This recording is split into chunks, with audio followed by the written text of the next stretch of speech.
ادھر بھول جائیں گے. اب طریقہ یہ ہے کہ آپ کتاب لے کر کے جائیں. اگر یہ بھی نہیں ہو سکتا ہے تو کم سے کم حج کرنے جب جائیں گے تو وہاں پر کسی ایسے کے ساتھ میں رہیں, اللہ اللہ جس کو ارکان حج آتے ہوں, اللہ اکبر, حج کے ارکان جس کو یاد ہوں ان کے ساتھ رہیں, تاکہ ان کو دیکھ دیکھ کر کے آپ بھی حج کے ارکان ادا کر لیں. اللہ اکبر. اور اب تعالیٰ کی بارگاہ میں توبہ کرتے رہنا اور کہنا اے میرے مولا ہم تو نکمے ہیں, پروردگار ہم تو سر سے پاؤں تک گناہوں میں ڈوبے ہیں, ہم تیری بارگاہ میں حاضر ہیں. اے اللہ, اللہم اللہ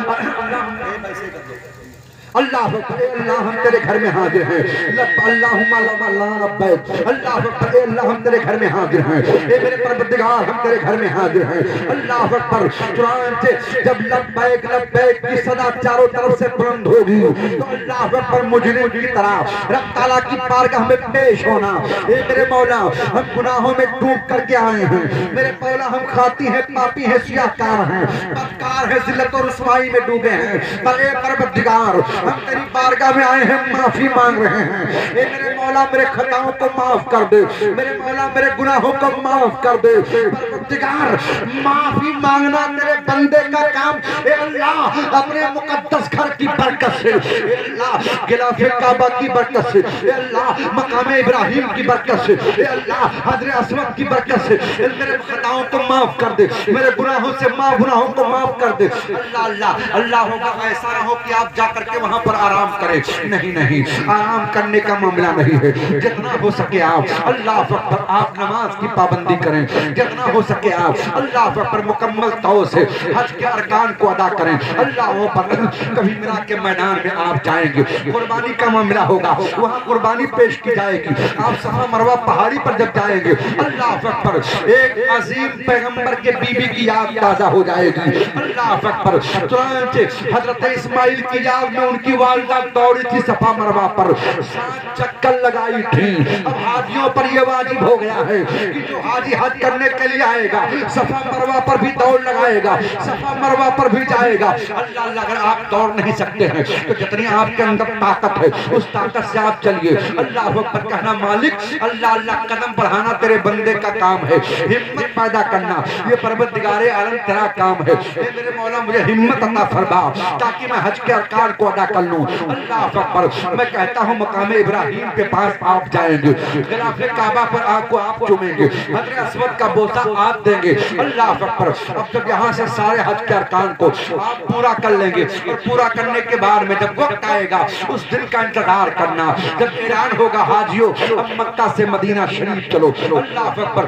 یہاں پر تو کہا گیا ہے اللہ اللہ احرام باندھنے کے لیے احرام آپ باندھیں گے اور باندھنے کے بعد میں اللہ اکبر جب آپ میدان میں چلیں گے تو آپ کے چلنے کا انداز یہاں پر الگ ہوگا, پر جیسے مدینہ شریف میں چلیں گے تو نظریں جھکی ہوگی. اللہ اللہ. مدینہ شریف میں جب چلیں گے تو بڑے ادب کی ضرورت ہے وہاں پر. اللہ اکبر.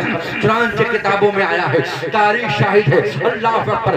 مدینہ شریف وہ ادب کا مقام ہے پیارے کہ ہمارے بہت سے اسلاف جب جاتے تھے, حضور کے غلام جب جاتے تھے, نہ کھانا کھاتے تھے, نہ پانی پیتے تھے, نہ پیروں میں چپل پہنتے تھے. لوگوں نے پوچھا تھا حضور یہ بتاؤ کہ پیروں میں چپل کیوں نہیں ہے؟ تو اللہ اللہ نبی کے غلاموں نے جواب دیا تھا کہ اس زمین پر ہم پیروں میں چپل پہن کر کے چلیں, اللہ اللہ کہیں ایسا نہ ہو اس مقام پر میرے قدم پڑ جائیں جہاں پر حضور کے قدم پڑے ہوں. اللہ اللہ اس لیے میں چپل پہن کر کے نہیں چل رہا ہوں. پوچھا گیا کھانا اور پینا کیوں نہیں کر رہے ہو؟ تب تک کہ عاشق نے کہا تھا کہ کھانا پینا اس لیے نہیں کر رہا ہوں, نہ کھانا کھا رہا ہوں, نہ پانی پی رہا ہوں, کہ اگر پیخانہ پیشاب کی ضرورت پڑے گی تو بتاؤ کہیں ایسا نہ ہو ایسے مقام پر پیخانہ پیشاب کا معاملہ ہو جائے جہاں پر کبھی میرے حضور گزرے ہوں. یہ عجب کا معاملہ تھا, یہ عجب کا مقام تھا. جب مدینہ شریف جانا تو پورے ہوش و حواس میں عجب کے دائرے میں جانا, اس لیے کہ مکہ میں جلال خدا ہے تو مدینہ میں جمال مصطفیٰ. سبحان اللہ سبحان اللہ. آپ جب مدینہ شریف جائیں تو حضور کے روزے پر اللہ اللہ اس انداز سے جائیں, اس انداز سے جائیں. وہاں کے احترام کرو, دیوار کا بھی احترام کرنا, وہاں کے جانور کا بھی احترام کرنا, وہاں کے پرندوں کا بھی احترام کرنا. کہیں ایسا نہ ہو کوئی بے ادبی کا معاملہ ہو جائے تو سارا سفر بیکار ہو جائے. بہت ادب کے دائرے میں جانا, یہاں تک کہ وہاں کے کتوں کا بھی احترام کرنا, کتوں کا بھی احترام کرنا. اب آپ کہو گے کتوں کا معاملہ وہ تو جانور کا مسئلہ ہے، تو سنو، کتوں کی شکل میں نہ جانے کیسے کیسے لوگ رہتے ہیں، آپ کو ہمیں پتہ نہیں، ہماری اور آپ کی نگاہیں نہیں دے سکتی ہیں۔ اعلیٰ حضرت سرکار نے شعر کہا تھا، وہ سوئے لال زار پھرتے ہیں، وہ سوئے لال زار پھرتے ہیں، تیرے دن بہار پھرتے ہیں، اور کوئی کیوں پوچھے تیری بات و رضا، ارے تجھ سے کتے ہزار پھرتے ہیں۔ حضور کے گلیوں کا کتا کہا اعلیٰ حضرت سرکار نے۔ آپ کہو گے حضرت کتا کیسے کہہ دیا اعلیٰ حضرت سرکار نے؟ تو اللہ اللہ واقعہ سنانا مقصد نہیں ہے، بلکہ ذہن و فکر میں جو بات ڈالنا چاہتا ہوں اس پر آپ غور کریں۔ میرے بھائی کو اگر آپ بند کر دو، یہ اسپیکر کی آواز صاف آنی چاہیے۔ ہم ناشی کو پڑھتے نہیں کہ جو ہے شاعر میں وہ ایک کو چاہیے، ناشی بھی پڑھیں گے تب بھی سارا چاہیے، اللہ اکبر، تاکہ ان کے سمجھ میں بات آئے، ٹھیک ہے؟ اللہ اللہ۔ اب کتا کیوں کہاں، ذرا اسے بھی سماعت کر لیں۔ چلو چلتے ہیں دلی۔ دلی سے آگے اللہ اکبر ایک قصبہ ہے جس کا نام ہے، اللہ اکبر، جس کا نام ہے، کیا نام ہے؟ پانی پت نام ہے۔ اللہ اکبر۔ کرنال سے آگے کیا ہے؟ پانی پت ہے۔ پانی پت میں ایک بزرگ لیٹے ہیں جس کو حضرت دنیا حضرت ابو علی شاہ قلندر کے نام سے جانتی ہے۔ اللہ اللہ۔ حج کا مہینہ چل رہا تھا، ان کا ایک غلام تھا، ان کا ایک عاشق تھا۔ اللہ اکبر۔ عاشق نے کہا، غلام نے کہا، سرکار میں بھی حج بیت اللہ ادا کرنے جاؤں؟ آپ نے فرمایا جا تو رہے ہو، پر یاد رکھنا مدینہ کے کتوں کا بھی احترام کرنا، خبردار خبردار، ایسا نہ ہو تجھ سے مدینہ کے جانوروں کو تکلیف پہنچ جائے۔ کہا سرکار ٹھیک ہے۔ اللہ اکبر۔ چنانچہ کتابوں میں آیا ہے، تاریخ شاہد ہے۔ اللہ اللہ۔ کیا کیا؟ غلام چلا گیا، اور جانے کے بعد میں روضے رسول اللہ سے نکل رہا تھا، ایک گلی میں کتا بیٹھا تھا، بھیڑ آئی، اچانک اس کے پیر کتے کے پیر پر پڑ گئے۔ اللہ اکبر۔ کتا بلکتا ہوا چلاتا ہوا آگے چلا گیا۔ اس نے کیا دیکھا؟ کتے کے پیر سے خون نکل رہا ہے۔ اللہ اکبر۔ رومال کو پھاڑا، اور پھاڑنے کے بعد میں رومال سے پٹی کر دیا، اور کرنے کے بعد میں کہاں آیا؟ پیر کی بارگاہ میں آ گیا۔ اللہ اللہ۔ چنانچہ کہا چلو چل کر کے پیر سے ملتے ہیں، اور ملنے کے بعد میں حضرت سے سلام عرض کر لیں، مبارکبادی پیش کر دیں کہ حضور میں حج کر کے آ گیا ہوں، سرکار کی بارگاہ کی حاضری ہوئی ہے، روضے رسول اللہ کو میں نے اپنے ماتھے کی نگاہوں سے دیکھا ہے، مینا عرفات کے میدان میں گیا تھا، صفا مروہ پہاڑی کو میں نے دیکھا ہے، حجر اسود کو ہم نے چوما ہے۔ اللہ اللہ۔ یہ سوچ کر کے دل میں آیا ہے، اور آنے کے بعد میں حضرت ابو علی شاہ قلندر بیٹھے ہوئے ہیں۔ آنے کے بعد غلام نے سلام عرض کیا، حضرت السلام علیکم۔ حضرت نے چہرہ پھیر لیا، پھر دائیں طرف گیا، کہا حضرت السلام علیکم۔ حضرت نے چہرہ پھیر لیا، پھر بائیں طرف گیا، کہا حضرت السلام علیکم۔ حضرت نے چہرہ پھیر لیا، قدموں سے لپٹ گیا۔ ارے کہا سرکار کون سی غلطی ہو گئی؟ اے میرے آقا، آج ہی تو میں آیا ہوں، آخر خطا کون سی ہوئی ہے؟ میرے سرکار جو چاہیں سزا دیں، پر آپ ذرا بتا دیں، وضاحت فرما دیں، میرے آقا مجھ سے غلطی کون سی ہو گئی ہے؟ تب تک کہ حضرت ابو علی شاہ قلندر فرماتے ہیں، نادان میں نے کہا تھا کہ مدینہ کے کتوں کا بھی احترام کرنا۔ اللہ اللہ۔ کہا سرکار کتوں کو کیا ہوا ہے؟ تب تک کہ حضرت ابو علی شاہ قلندر نے اپنے آستین کو اوپر کیا تو آنے والے غلام کی نظریں دیکھتی رہ گئی۔ غلام نے دیکھا یہ تو وہ رومال کا ٹکڑا ہے جو میں نے مدینہ شریف میں کتے کے پیر پر باندھا تھا۔ حضرت ابو علی شاہ قلندر فرماتے ہیں، اے نادان، وہ کتا نہیں تھا، وہ تیرا پیر و مرشد ابو علی شاہ قلندر تھا۔ سبحان اللہ سبحان اللہ۔ کون تھا؟ حضرت ابو علی شاہ قلندر تھا، وہ کتا نہیں تھا۔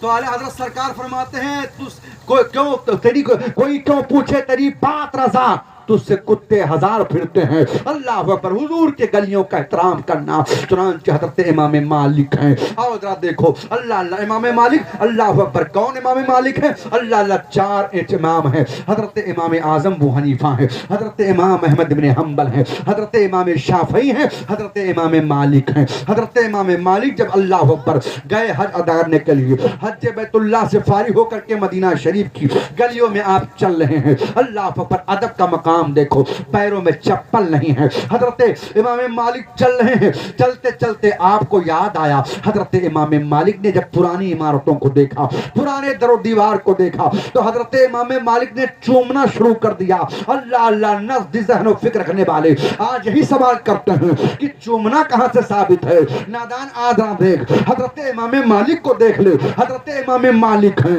مدینہ کے گری پڑی دیواروں کو چوم رہے ہیں، وہاں کے پرانی عمارتوں کو چوم رہے ہیں۔ اللہ اللہ، اعتراض کرنے والے لوگ اس دور میں بھی تھے۔ کہا سرکار یہ کیا کر رہے ہیں؟ کہا کیا مطلب؟ کہا دیواروں کو آپ چوم رہے ہیں، اللہ اللہ، گری پڑی دیواروں کو آپ چوم رہے ہیں، پرانی دیواروں کو آپ چوم رہے ہیں۔ حضرت امام مالک کی آنکھوں میں آنسو آ گئے۔ فرمایا سرکار رو کیوں رہے ہو؟ آپ فرماتے ہیں اس لیے میں چوم رہا ہوں، ہو سکتا ہے میرے حضور کبھی ان گلیوں سے گزرے ہوں اور سرکار کے مبارک دامن ان دیواروں سے لگ گئی ہو، اس لیے میں چوم رہا ہوں۔ لوگوں نے کہا حضور میں نے سنا ہے کہ سرکار جب چلتے تھے اللہ اکبر تو چنانچہ ایسا کوئی معاملہ نہیں تھا کہ دامن کو رگڑتے ہوئے چلیں۔ سرکار جب چلتے تھے چاروں طرف صحابہ ہوتے تھے، ایک طرف ابو بکر ہوتے تھے، دوسری طرف عمر فاروق اعظم ہوتے تھے، پیچھے پیچھے صحابہ کی جماعت ہوتی تھی۔ حضرت امام مالک طرف گئے، فرمایا لوگوں یہ بھی نہ صحیح، میں اس لیے چوم رہا ہوں کہ ہو سکتا ہے میرے سرکار کبھی اس گلی سے گزرے ہو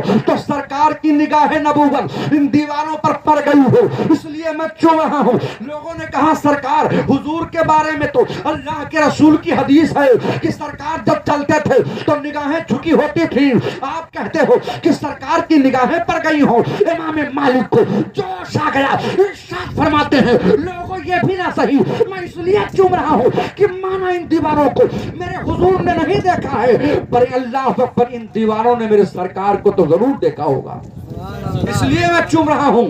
حاجی صاحب قبلہ آپ غور کے ساتھ سماعت کریں، میں اس لیے آپ کو بتا رہا ہوں کہ وہاں کے پیڑ پودوں کا بھی احترام کرنا۔ وہاں پر کچھ ایسے کنویں ہیں آج موجود ہیں جن کنووں سے میرے حضور نے پانی پیا تھا، سبحان اللہ۔ پتہ ہے ابھی بھی ایک کنواں وہاں پر موجود ہے، جو کنواں اللہ اللہ مدینہ شریف سے ملک شام کی طرف جو راستہ جاتا ہے، اس راستے پر ایک کنواں ہے جس کنواں کا نام بیر ابی ام سعد ہے۔ اللہ اکبر، حضور نے فرمایا تھا سعد اپنی ماں کے نام سے کنواں کھدوا دو۔ اللہ اکبر، وہ کنواں آج بھی موجود ہے۔ اللہ اللہ، کھجور کی باغ بھی، کھجور کے باغ بھی ہیں، اللہ اللہ اس میں بھی کنواں موجود ہے۔ اللہ اللہ، کچھ مقام ایسے ہیں جہاں پر میرے حضور آرام فرماتے تھے، تو حاجی صاحب قبلہ جب وہاں پہنچنا تو اللہ اللہ پلکوں سے اس زمین کو لگا لینا، اس زمین کو بوسہ دینا، احترام کرنا، ایسا نہ ہو تمہارے قدم وہاں پر پڑیں۔ اللہ اللہ، حضرات جہاں پر حضور آرام کیے ہوں اور میرے سرکار کے نبوت والے قدم پاک پڑے ہوں، وہ پیر رکھنے کی زمین نہیں ہے، وہ تو سر کا تاج بنانے کے لیے ہے۔ اللہ اللہ، وہ چومنے کے لیے ہے، اس لیے کہ اللہ اکبر پائے نبی وہاں پر پڑے ہیں، سرکار کے مقدس قدم پاک وہاں پر پڑے ہیں۔ اللہ نے ارشاد فرمایا لا اقسم بہذا البلد وانت حل بہذا البلد، محبوب اس شہر کی قسم جہاں پہ آپ جلوہ گر ہو۔ اللہ نے قسم یاد فرمائی، پتہ ہے اللہ نے فرمایا محبوب اس شہر کی قسم جہاں پر آپ جلوہ گر ہو، میرے حضور جہاں پر جلوہ گر ہیں۔ حاجی صاحب قبلہ آپ مدینہ شریف جائیں گے اور کچھ لوگوں کا تو عقیدہ یہ ہوا خدا جب دین لیتا ہے کلے چھین لیتا ہے، وہ کہتے ہیں مدینہ شریف جانے کی کیا ضرورت ہے، حج تو مکہ میں ہوتا ہے۔ اللہ اللہ، نادان مانا کہ حج مکہ میں ہوتا ہے، بے شک مکہ میں حج ہوتا ہے، پر تجھے پتہ نہیں ہے۔ اللہ اللہ، چنانچہ مکہ میں حج تو ہوتا ہے پر مقبولیت کی جو سند ہوتی ہے وہ مدینے میں ملتی ہے۔ اللہ نے فرمایا محبوب آپ کی بارگاہ میں آئے اور آنے کے بعد میں میرا بندہ اگر آپ کو وسیلہ بنا کر کے میری بارگاہ میں توبہ کر لے دے تو میں اس کے خطاؤں کو معاف کر دوں گا۔ حاجی صاحب کے بنا آپ جب حج کے ارکان کو ادا کر لینا اور سرکار کی بارگاہ میں جانا تو جانے کے بعد میں کہنا آقا ہم اس لائق نہیں، ہمارے ارکان اس لائق نہیں کہ اللہ کی بارگاہ میں قبول ہو، حضور ہم آپ کی بارگاہ میں آئے ہیں، سرکار اگر آپ کرم فرما دیں گے تو اللہ اللہ میرے حج اللہ قبول فرما لے گا۔ حضور آپ اللہ کی بارگاہ میں عرض کر دے، سرکار آپ سفارش فرما دے، اے میرے حضور آپ کے در کو چھوڑ کے آپ کا غلام کہاں جائے گا؟ اے اللہ کے نبی، مانا کہ ہم پاپی ہیں، مانا کہ ہم خاطی ہیں، پر حضور آپ کی شان کا تو معاملہ یہ ہے گرچہ ہیں بے حد قصور تم ہو عفو و غفور اور بخش دو جرم و خطا تم پہ کروڑوں درود کروڑوں درود۔ اللہ کی بارگاہ میں جانا. اور اے لوگوں جنہیں حج کی دولت نہیں ملی ہے تو یاد رکھو اللہ نے دولت دی ہے, اس کا احسان ہے, اس کا شکر ہے. اتراؤ مت, گھمنڈ مت کیا کرو, تکبر مت کرنا. یاد رکھنا بلڈنگوں میں رہنے والوں کو روڈ پر آتے ہوئے دیکھا ہے, اور جو روڈ پر تھے ان کو محلوں میں جاتے ہوئے دیکھا.